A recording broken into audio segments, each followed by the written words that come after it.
É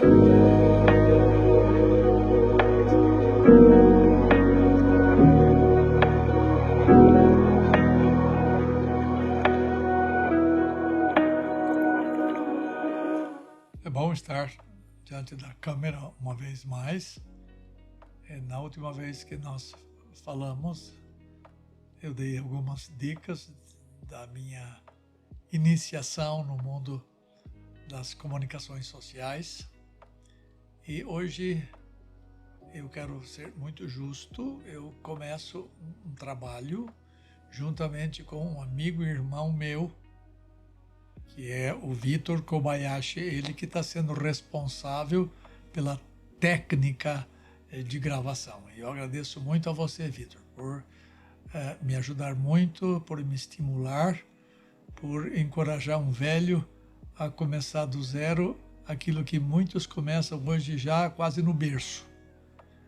Então, eu quero fazer algumas coisas em série. Eu vou começar uma série sobre um aspecto da antropologia bíblica.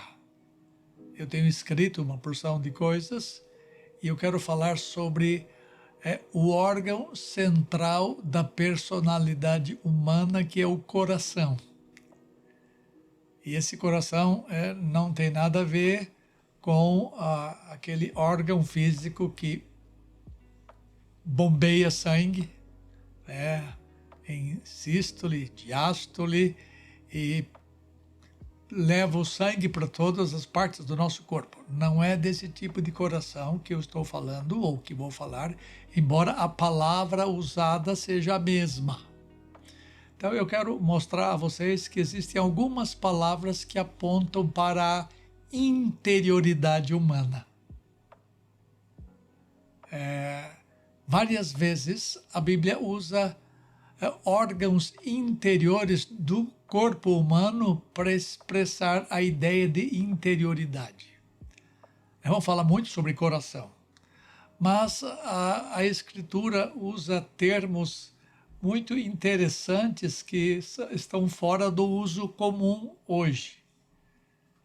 Ela usa, por exemplo, a palavra kilia, que é traduzida frequentemente como coração, mas literalmente essa palavra significa rins. Essa palavra é usada para descrever este órgão duplo do corpo humano. Ela ocorre várias vezes na Escritura Sagrada.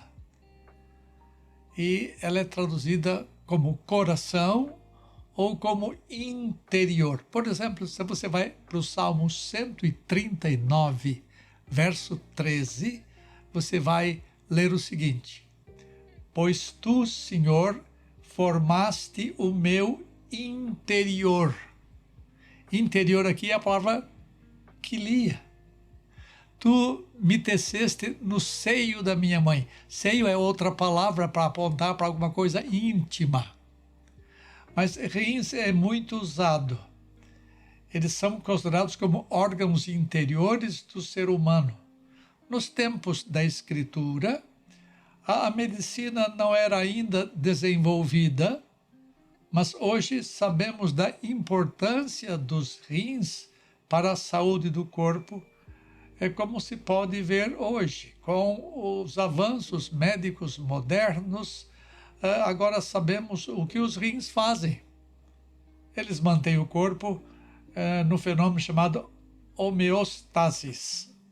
Eles regulam o equilíbrio ácido, os eletrólitos, a pressão sanguínea e outras funções.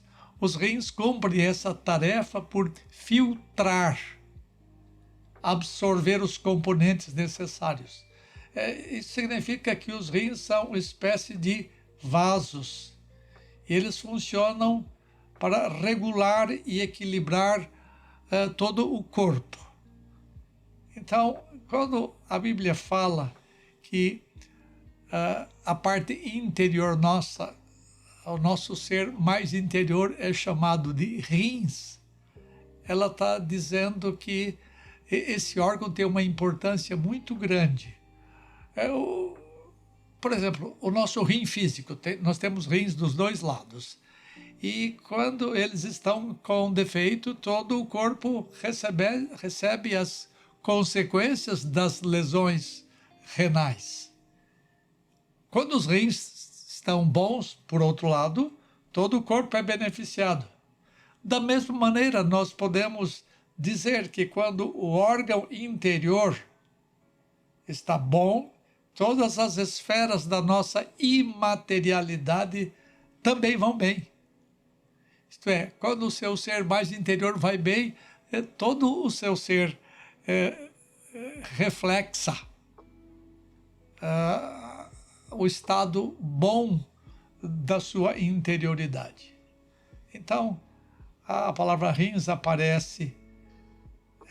Tem outra palavra aqui que é kerev, isso é no hebraico, está lá em Levítico 3, 1 a 4, que é traduzida como entranhas.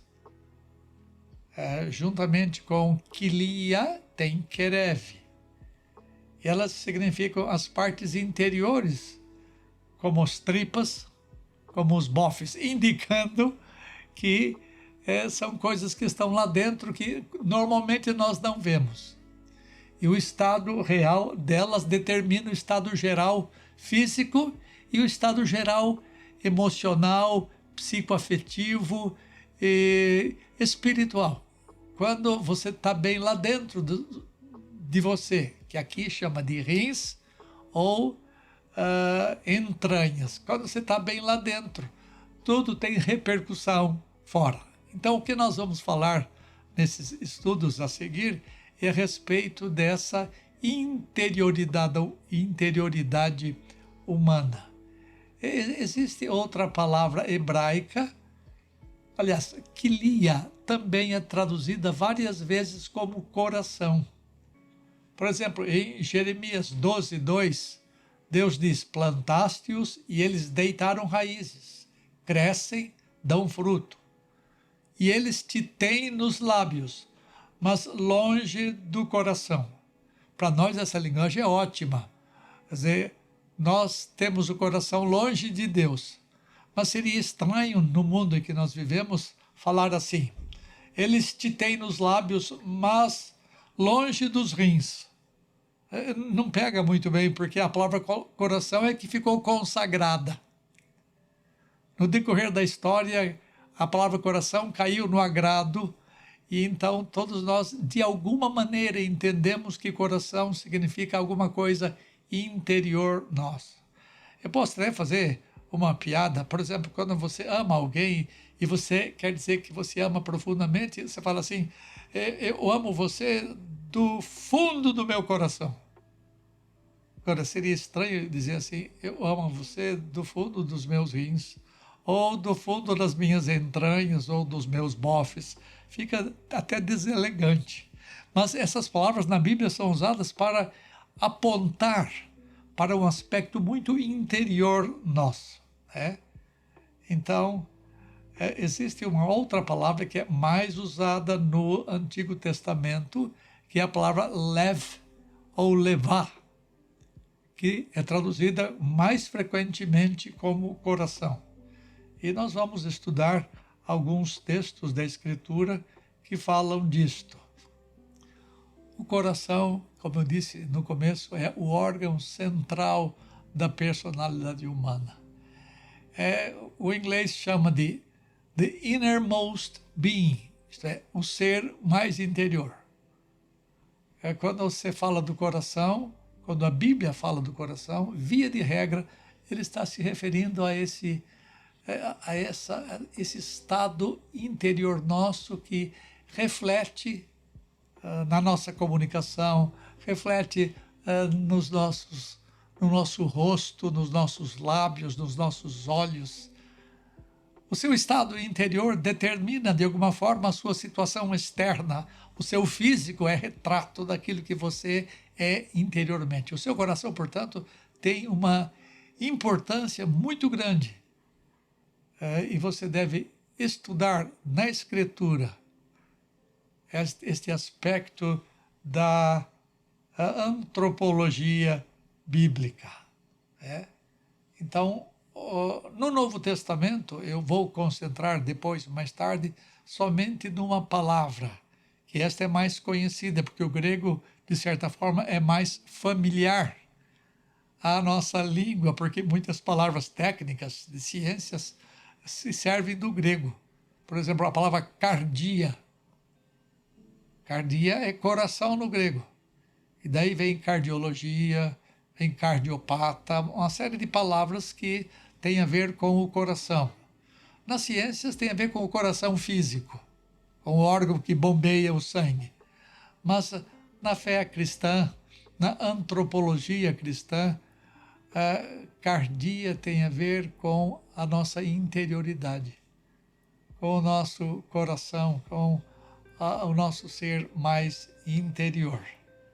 Então, como o coração é um órgão interno físico, ele é usado para descrever as coisas internas da nossa natureza imaterial. Às vezes, coração é sinônimo de alma, coração é sinônimo de espírito. Eles são usados intercambiavelmente, mas todos eles apontam para o lado imaterial nosso. E o ser humano, ele tem o coração que é o cerne, que é o core da natureza imaterial. Seria o core da alma, seria o cerne da alma. O coração é o elemento controlador de tudo o que há em você.